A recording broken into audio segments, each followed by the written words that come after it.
From the kitchen of the cabin, it's the 5 Games for Doomsday review. Endangered. The world is burning. In some places it's visible, torrents of flame ripping the air in Brazil as the Amazon burns. Sydneyites struggling to work through the smog of a burning bush, one that brings one message rather than 10. The message is, we need to stop this now. In some places we don't see it. At the foot of the world, as each winter, the ice that cools the planet regulates it so it's comfortable for us to live, stretches out a little less, is a little less thick, does its job a little less well. There are people we don't see, those without voices, that watch the archipelagos that are their homes diminish year after year because we have to drive to the shops. Those very car drivers, uploading pictures of their pets to Instagram, preening over how much they love them, how much they love animals, and all the while, species are being wiped out to give us burgers and peeled bananas wrapped in plastic. The world is burning, but we can arrest that immolation. All isn't lost. And strangely, art can help. The creation of art is a selfish act, but it's never solipsistic. It is an impulse to create, drawn from inner need. This is selfish, but the wonderful ambivalence of art is that although it is very much for the artist, it's also for others. The improvement of others. It is there to edify, to nourish, to distract or to confront.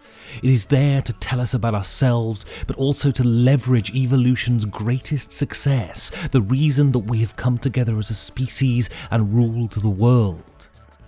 That is empathy. I can understand the pain of a Polynesian islander, or an oppressed Muslim woman, or the shipbuilder who has had their industry and their whole reason for being ripped from under them, because that's how we're designed. Evolution has honed us that way. It isn't facts that trigger that response either. Facts don't move us, art does.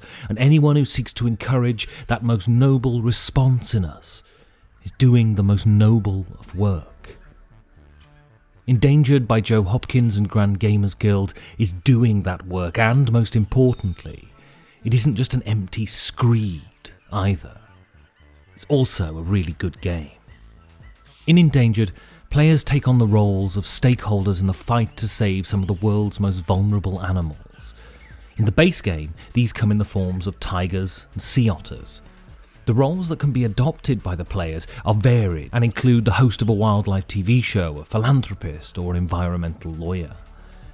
Each player has 3 dice, which they can place to perform actions. These actions can be playing cards from your hands that open up new spaces. You can collect money, slow the increasing population that threatens the animal's habitats, or influence the political figures that will, hopefully, sign off on your rescue plan and save the creatures. These dice are placed, and subsequent dice have to be of higher value to be placed in the same spot, so a crucial space can become blocked very quickly. The goal of the game is to sway enough of the ambassadors to ensure a majority. This is done by fulfilling the many different conditions that the ambassadors of the different nations require. This may be having a certain amount of cards in the player's hands, or hitting a figure rolled on 2d6s.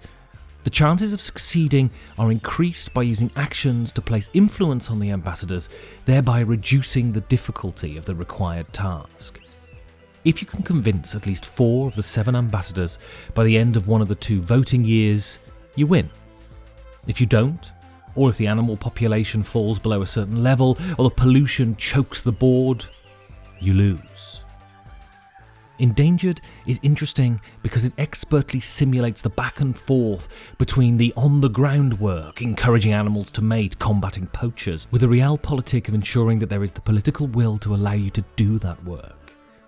Good co-op should be filled with agonising decisions, and it is this very push and pull between the practical and the diplomatic that drives the tension here. You cannot win without the political will, but focus on it too much and the animals will simply perish, making all of your backroom dealings futile. The roles in Endangered are great fun and all offer something different and valuable to the team, but there are no gimmies here either. The real difference in the various roles comes from the unique decks that each player has, but there is enough overlap to ensure that the absence of one role doesn't tank the game. There are also fascinating choices here that confront expectations. It asks you to accept that sometimes lobbyists are not only necessary, but good in certain circumstances. Lawyers, when fighting for the right cause, can truly care about justice, and the philanthropist is a necessary evil in a world where the word tax is synonymous with the word theft. There is great variety in this game too, not just through the player characters. It is also through the animals on the board. They provide mechanical difficulties that are wholly unique to them and provide tension in different ways. The behaviour of the animals is simply demonstrated, and the players have to be cognizant of that to ensure that they can reproduce and lift themselves out of danger. This is a game that recognises that conservation is about working with the animals, not making them bend to what we consider good for them. I think games like Endangered are vital in the development of board games as an art form. This is a game that looks at a pressing problem and seeks to explain it. Not only that, it seeks to change minds, to confront our apathy and to encourage us to change. What Joe Hopkins has done here is enrich the debate and improve the discourse. Endangered is a game that eschews the current trend of petty identitarian turf wars and focuses our attention on things that are actually important. But as with any successful work of art, it fulfills the needs of the medium it operates in. This is not just a pamphlet or a narrative, this is a game, and a very good one at that. Endangered is a work that is noble in its aspirations and successful in its execution. It tells the story it wants but never forgets that it is a game and it should function as such. Art can be there as a force for real good and real change, and for that alone it should be respected. And Endangered is a game that is truly worthy of respect. Thank you for listening, and you can help support the show by going to patreon.com/5G4D.